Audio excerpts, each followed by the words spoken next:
हरे कृष्णा। भाई और बहन के रिश्ते में मिठास और मजबूती भरने वाला पर्व है भाई दूज। इसे यम द्वितीया के नाम से भी जाना जाता है। कार्तिक मास के शुक्ल पक्ष की द्वितीया के दिन ये पर्व मनाया जाता है। वैदिक समय में इस पर्व को भ्रातृ द्वितीया के नाम से जाना जाता था। इस दिन भाई अपनी बहन के वहाँ भोजन करने और उसे आशीर्वाद देने के लिए जाते हैं। इस विषय में हमारे शास्त्रों में एक पौराणिक कथा आती है कि एक समय यमराज जी आज के ही दिन अपनी बहन यमुना के घर गए थे। तब यमुना देवी ने अपने भाई की पूजा की थी और उन्हें स्वादिष्ट भोजन प्रसाद खिलाया था। उस दिन यमराज जी उन्हें आशीर्वाद देते हुए कहते हैं कि जो भी व्यक्ति कार्तिक शुक्ल पक्ष की द्वितीया के दिन यमुना नदी में स्नान करेगा उसे यमलोक का दर्शन नहीं करना पड़ेगा। इसलिए इस दिन यमुना नदी में स्नान करने की विशेष महिमा बताई गई है। स्कंद पुराण के वैष्णव खंड में बताया गया है, कार्तिके च द्वितीयायां पूर्वाहन यमं अर्चयेत् भानुजायां नरः स्नात्वा अयं लोकं न पश्यति। अर्थात सूत गोस्वामी कहते हैं कि कार्तिक शुक्ल द्वितीया के दिन यमुना में स्नान करके पूर्वाहन में यम की पूजा करने वाला कदापि यमलोक का दर्शन नहीं पाता है। कार्तिक शुक्ला के द्वितीय दिन यमुना अपने गृह में यम का पूजन तथा यम को भोजन प्रदान करती है।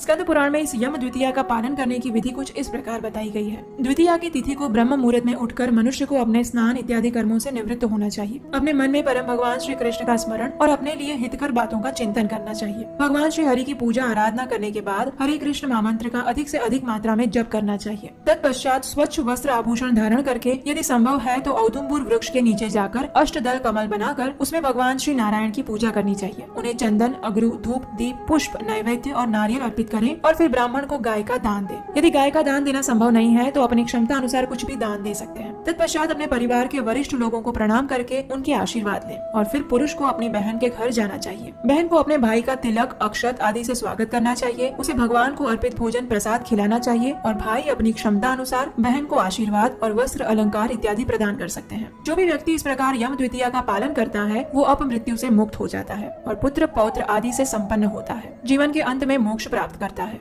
जो भी मनुष्य इस व्रत कथा का श्रवण भी करता है उसके समस्त पाप नाश हो जाते हैं। जो पुरुष इस दिन अपनी बहन को वस्त्र दान से संतुष्ट करता है उसे संपूर्ण वर्ष तक कलह अथवा शत्रु भय का सामना नहीं करना पड़ता। यम द्वितीया या भाई दूज के दिन जो व्यक्ति अपनी बहन के घर भोजन करता है उसे धन एवं उत्तम संपदा की प्राप्ति होती है। इस दिन अगर आप अन्य कोई भी पूजा विधि नहीं कर सकते तो इस दिन भगवान श्री कृष्ण, बलराम जी और उनकी बहन सुभद्रा जी का स्मरण करते हुए उनसे प्रार्थना करनी चाहिए और इस दिन भगवान श्री कृष्ण के हरे कृष्ण महामंत्र का अधिक से अधिक जप करना चाहिए। तो ये थी आज की यम द्वितीया की कथा और उसका पालन करने की सरल व्रत विधि।